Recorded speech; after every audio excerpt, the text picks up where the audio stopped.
Manipur thokliba irang asiga mari leinana India ki tongan city Singda pangthokpa press conferencing mai paklakpana maram oiraga Kochi da tawgadaba press conference ama thingna honaragle Kuki na direct thinglaktrabasu Kuki ki khut yaure habadi khangle haina Rohan Philem na phongdorakle ngasi Goa da pangthokpa press conference amada Rohan Philem amadi Goa Manipuri Maitai Association gi Paomi Singda loinana Manipur gi issue asi drug narco terrorism homeland Reserve forest issues illegal immigrants chingba singna thohalakpani haina thamki tongan bawahang singi pakhum piraduna Rohan Philem na makhata na hai maitai singna nupi macha ani buma fi yauduna pokhiba adugi matangda maitai amatana soikhiba pota kaidongnungda justify taude masana maralya jai isa su condemn tawi adubo linthoi ngambi amade hemjit hatpada ngasi fawbada kuki amatana condemn tawdabasi karigino haina su hangki Maitai singbu yamna lana uramba kaya amadi Christian amadi Hindu gi issue oina uramba adu Manipur da ahan boina Christian oikibasi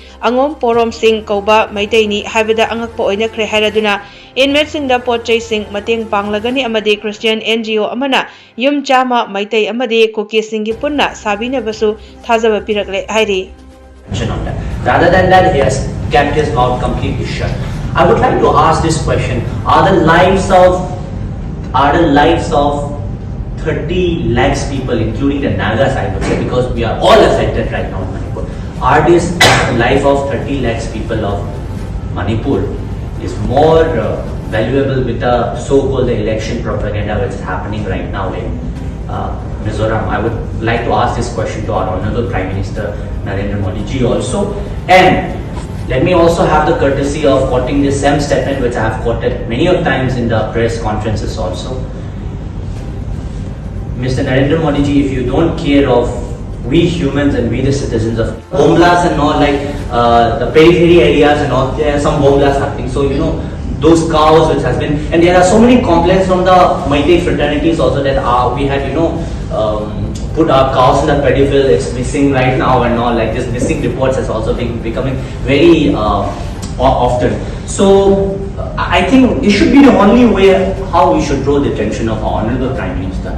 I mean, for 5.5 months he has not spoken a single word. And also now there is a very interesting statement by the Chief Minister of Mizoram that he won't share the dice with Narendra Modi ji because church destruction is happening in Manipur, and you know, I don't support Honorable Prime Minister on that. Being a Christian Chief Minister, I really do have a respect for Mr. Joramthanga, the Honorable Chief Minister of Mizoram. But let me have the courtesy of telling this. In the next speech or in the next press briefing, I would like Honorable CM of Mizoram to tell this statement that I also condemn burning and vandalizing of 8 Maitai Christian churches by my Kuki-Cho community, burning of the 200 Maitai Christian houses by my Kuki-Cho community. Let him tell that statement in the next press conference. Let's see the circumstances. If he really do cares for the Christian fraternity, then let him make that statement also. So who is responsible for Manipur violence? So broadly I would say it's the government of India, secondly government of Manipur, and again coming again to the pretext of completely away from the government fraternities, it's illegal immigrants. It's illegal immigrants. Because if you were 20 years back from 1993, and if such kind of press conference was held by the Naga fraternity, and if you ask the same question, they'll answer the same question, that it's the illegal immigrants. Then the government also definitely. But in that time also, the same problem which some Maitais are facing right now, the Nagas have faced on the same issue of illegal immigrants, land issue. That's the thing. So I would say more with illegal immigrants, and the government of India and the government of Manipur have failed to, you know, control this in timely manner. So that is the reason why it's facing right now.